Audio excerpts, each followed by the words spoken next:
ئەفدەمێتە باش کاک هەڵۆ داوی پێشهات و پێزانین لەسەر شەڕی ئیرۆ. ئیرۆ لە هەڵمەتێکی شێرانەدا هەموو هێزە کوردستانیەکان توانیان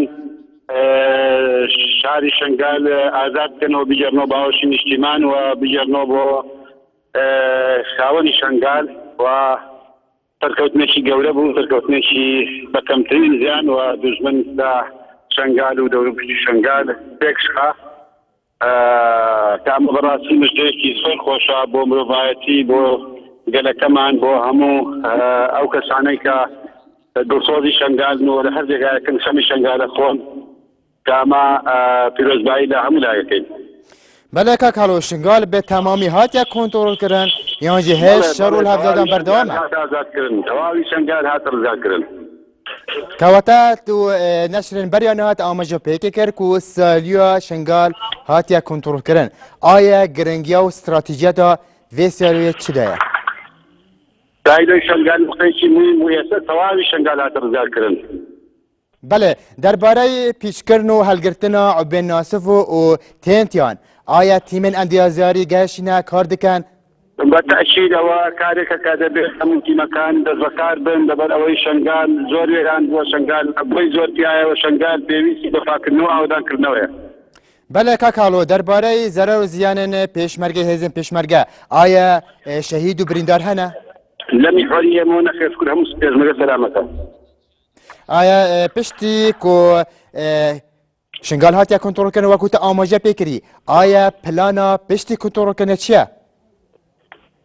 پاکردنەوەی تەواوی ناوچەکەیە و شوێنی زۆر ماونتە ئەو سنوورانەی کە سەر بە شنگال و سەر سنووری قەزای شنگالن و سنووری بایلکەکانن دەبێ هەمووی بێتە پاکردن و هەمووی بێتە ڕزگارکردن و دوجار پاکردنەوە و دروستکردنەوە ئاوەدانکردنەوەی کاواشی هەموو لایەکە. نها هەبوونە داش دنەوە شنگالە دامایە؟ نەخێر شنگال بە تەواوی هاتە ئازادکردن پاکرایەوە لە تیرۆریستان. بەڵێ کاک هەڵۆ ئەتەوەقاوەیەکی ناکەن و تەکتیکەکە داعش بێت داعش لە نیشکێکی بە ژئالیەکردن و ئێرەشان بێتە سەر پێشمەرگە؟ نەخێر ناتوانێت و تەنانەت توانای هیچ مقاومەیەکی نەماوە. بەڵێ دەربارەی وەیەکی کوتە ئاماژە هەندێک کرد و داعش لە ناوە شنگالێ ناماینە ئایا ئەو داعشە هاتینە کوشتنە یانجی ئەو داعشە ڕەڤینە؟ بێگومان بەشێکی زۆریان لەوانە پیاسون و بەشێکیشیان هەڵاتن. بەڵێ نەها هەفەیمان بردومانە دەڤەرێ دەکەن؟ بەڵێ ئێستا بردومانی کارەکان لە دەرەوەی شنگالە ئەو سنوورانن کە هێزە تۆرۆریستەکان ڕایان کردوتەوێ.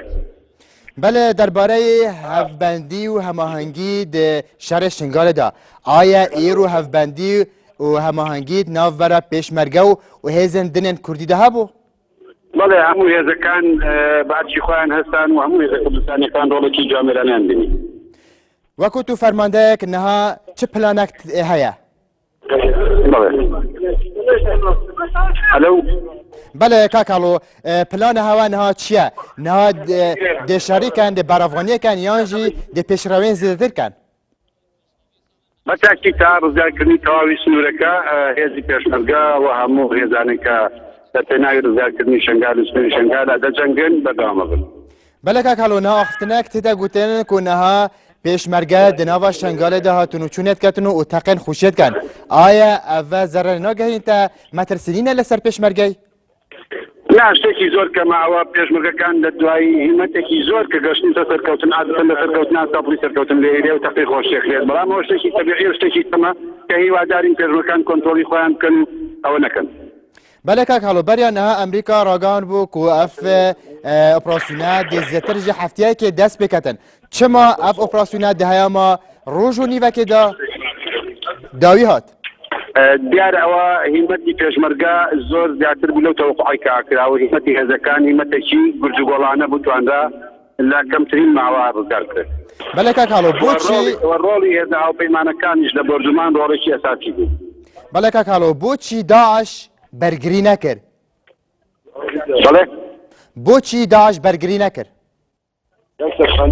ئەگەر بەرگری کرد دوو ڕۆژە چەند ڕۆژە شەڕەکە ماوەیەکی زۆرێ لێرە شەڕەکە بەڵام دوای ئەوەی شوێنە استراتیژیەکانی لێ گیرا وەکو ڕێگای تەلعەفەر و ڕێگای بەعاز و هەروەها هەموو شوێنە ئاساسیەکان کۆنتڕۆڵکە لە قۆناغی یەکەما لە قۆناغی دووەم زانیان کە هیچیان پێ ناکرێ و تێکشکان. بله که کلو نها او گندو او دورن در دورا شنگاله نها دست داعش دانه یانجی دست پیشمرگی دانه بەشێکی لە ڕێگای تەنعەفەر کە دێت بۆ شنگال ئازاد کراوە و هێشتا ئەو سنوورانەی کردکە وەکو برکزێر و وەکو سوپا شێخدان و بەشێکی ماوەکەی شەڵاوی شەمزوان ئازاد دەکرێت. که کلو نها کنترل کنا شنگال هاتیا گرنتی کرن بەڵێ گرنتی هاتیا کرن کو به تمامی شنگال هال بیده کنترل کرن جاره کادن داعش ارشانه کن و شنگالش دست پیشمرگی در کن بەڵێ بە تاکید کە سنوورەکە هەمووی پاکرێتەوە و بێت بەهیمەتی هەموو لایەک زمانی ئەوە بکرێەوە سەنگەری قایم هەبێ هێزی باش هەبێ بۆی هەتا شنگالەکان لەو مەترسیە ڕزگار بن. بله کاکالو نها پیشمرگه چند لتلحفر دوره لە بینی مەفرەقی تەنعەفەر بۆ ناو تەنعەفەر مەسافێکە کە زەبت نازانم بەڵام بله کاکالا او تقید نهات تا بیستن او تقا خوشیه یانجی شرع تەقی خۆشیە هزن فرماندن کونوهال پیشمرگن هل بروکا شرینه امر به پیشمرگی نکرینه کو اف تقا بیت رساندن با تاکید هەموو فەرماندەکان تاکید دەکەنەوە بەڵام لە خۆشی سەرکردنەکە دای ڕزگارکردنی شنگال سەرکەوتنێکی زۆر گەورەیە هەموو ئەوانە تەنها تەقی خۆشیە. بله کاکالو نها داعش چند لپیشمرگی دوره بالضبط من بمثل نازانم بەڵام ئەوان زوو لە بەعاجن و لە هەنێک شوێنی کەن لە بینی ئێمە ئەوانە داوە لەگەڵ تلخەسەب و تلبەنات بەڵام ئەوەش بەم جوانێت ئازادکردن و سوپاسەکەین. بله کاکالو نها جورا استخباراتی جورا اولکاری هیا کو حوالا بینیتن بو پیشمرگی کو دوباره داعش ارشانه کت سر پیشمرگه آیا تنسیق کواسه های ناف برهز پیشمرگه دقیق او تنها حق هذه پیشمرگه بو سپاس. بله زر سپاس بو هلو پنجوینی کو باوی که راسا خو